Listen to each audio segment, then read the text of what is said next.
प्रिया की हाल ही में शादी हुई थी। क्योंकि अपने मायके में सबसे सुंदर होने के कारण प्रिया को इस बात का बहुत घमंड था। बहू जरा आज मेरे साथ बाजार चलो, थोड़ा सामान लाना है। नहीं नहीं, मैं इतनी धूप में कहीं नहीं जाऊंगी। अरे बहू, तो मैं अकेले कैसे जाऊं? आपको काम है तो आप जाइए, वरना मत जाइए। मैं इतनी तेज धूप में घर से बाहर एक पैर भी नहीं रखूंगी। पर तकलीफ क्या है? आपने मुझे देखा है, मैं कैसी गोरी चिट्टी हूँ। धूप में जाने से तो मेरा रंग खराब हो जाएगा। बहू, धूप में तो मैं भी जा रही हूँ ना।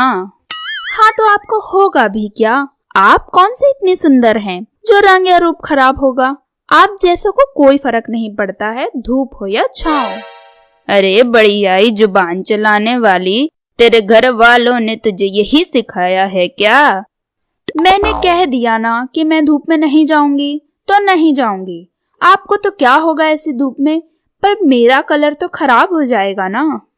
बहू इतना कहकर वहां से चली जाती है। वो अपने कमरे में जाकर सो जाती है। शाम को जब सास घर आती है तब, ओ बहू, ये लो मैं आ गई, यहाँ आओ मेरे पास। बहू अपने सास के पास आती है। आ गई माँ जी आप? मेरे लिए मेरी क्रीम लाइन जो मैंने आपसे मंगाई थी? नहीं बहू, वो तो बहुत ही महंगी थी, इसलिए नहीं लाई। पर हाँ, एक सस्ती वाली मिल गई, वो जरूर ले आई। क्या? मेरी क्रीम नहीं लाकर आप एक सस्ती क्रीम लाई हो मेरे लिए? आपको आदत होगी बेकार क्रीम लगाकर अपना चेहरा खराब करने की। मुझे ऐसी कोई आदत नहीं है। अरे पर करीम तो करीम है ना। आपकी यही सोच की वजह से तो आप ऐसी दिखती हैं। जरा भी अच्छा नहीं किया आपने मेरी क्रीम ना लाकर। आप तो चाहती ही हो कि मैं भी आपकी तरह बूढ़ी दिखने लगूं, क्योंकि आप मेरे इस सुंदर चेहरे से जलती जो हो।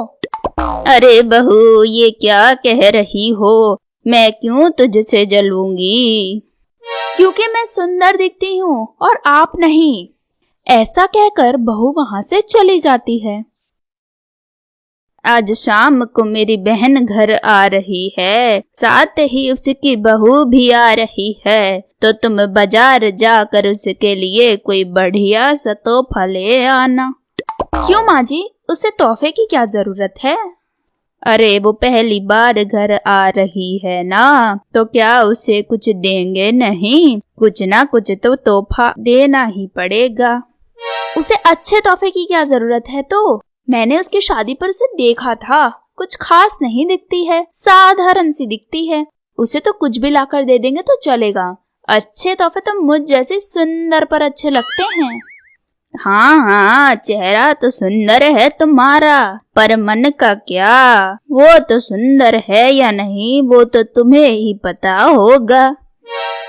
जलने वाले तो दूसरों की सुंदरता से जलते हैं। अब हर कोई मेरी तरह सुंदर तो नहीं हो सकता है। कोई नहीं जल रहा तुमसे। तुम जैसा बनना तो कोई 7 जन्म में भी ना पसंद करे। 7 क्या, 700 जन्म में भी आप या हमारा कोई भी रिश्तेदार मेरे जितना सुंदर नहीं हो सकता है। तुम तो अपने चेहरे से आगे कुछ देख ही नहीं पाती हो। हाँ तो दुनिया में कोई है मुझसे सुंदर जिसे मैं देखूं? सास तो फिर कुछ बिना कहे वहां से चली जाती है। कुछ देर बाद सास की बहन और उनकी बहू आती हैं। अरे मेरी प्यारी दीदी, कैसी हो? अरे बबीता, मैं तो अच्छी हूँ, तुम और तुम्हारी ये बहू कैसी है? और मौसी जी कैसी हैं आप? आपकी नई बहू ज्यादा परेशान तो नहीं करती है ना आपको? नहीं बहू, कोई परेशानी नहीं है मुझे। क्या परेशानी होगी? इतनी सुशील बहू है बबीता की, सारे घर का काम करती है, साथ ही जॉब भी करती है। सुशील तो है मेरी बहू, लेकिन अपनी प्रिया जितनी सुंदर नहीं है ना। देखने में तो ठीक ठाक ही है। अरे बबीता, सुंदरता का क्या ही करोगी? बहू तो ऐसी हो जो घर परिवार को अच्छे से संभाले। ओफो माँ जी, आपको तो मेरी तारीफ सुनना पसंद ही नहीं है। अब तो मौसी जी भी कह रही हैं कि मुझ जैसा सुंदर कोई नहीं है। बहुएं तो सजी सवरी ही अच्छी लगती हैं। अरे अरे मौसी जी, आप तो मेरी इतनी तारीफ कर रही हैं, मेरी माँ जी को तो जलन हो गई होगी। और आप चिंता मत करिए, अगर देवरानी को ब्यूटी टिप्स चाहिए होंगे तो मैं उसे ब्यूटी टिप्स जरूर दे दूंगी। नहीं नहीं दीदी, मैं जैसी हूँ वैसी ठीक हूँ। वो दरअसल मैं जिस स्कूल में पढ़ाने जाती हूँ वहाँ टीचर्स को एकदम सिंपल और सोबर रहने को बोला है, ज्यादा मेकअप वगैरह करने की परमिशन नहीं है। अरे मुझे तो कोई सिंपल सोबर रहने को बोले तो मैं तो ऐसी जगह जाऊं ही नहीं, मुझे तो सज धज के सुंदर रहना ही पसंद है। हाँ बहू, तुम्हारी तो बात ही अलग है। हमारे समाज में अभी तक तुम जैसी सुंदर बहू किसी की भी नहीं है। मेरी दीदी तो किस्मत वाली है जो ने तुम जैसी सुंदर बहू मिली है। अरे बबीता, दूर के ढोल सुहाने लगते हैं। बहू जब 24 घंटे सुंदरता निहारे, काम काज ना करे तो वो घर में किसी को सुंदर नहीं लगती। यूं ही कुछ देर बातें करने के बाद सास की बहन और उसकी बहू वहां से चले जाते हैं। वाह, क्या बहू है बबीता की, इतनी गुणवान, इतनी मीठी बोली, कुछ पूछो मत। यहाँ आकर भी कितना सारा काम करा उसने। मुझे तो कह रही थी आपको कोई भी जरूरत हो तो एक फोन कर देना, मैं तुरंत आ जाऊंगी। कितनी प्यारी बहू थी। कैसी भी हो, मेरे जितनी सुंदर तो नहीं है ना। अगर वो और मैं कहीं जाएं तो सबकी नजर सिर्फ मुझ पर होगी, उसकी तरफ तो कोई देखेगा भी नहीं। आपको तो खुश होना चाहिए कि आपकी बहू कितनी सुंदर है। लेकिन बबीता की बहू कितनी होनहार है, घर तो संभालती ही है, साथ साथ नौकरी भी करती है। मैं तो कहती हूँ तुम भी उसके साथ स्कूल में नौकरी कर लो। घर में बैठी बैठी क्या करोगी, इससे अच्छा कुछ काम करो, तुम्हारा टाइम पास भी हो जाएगा।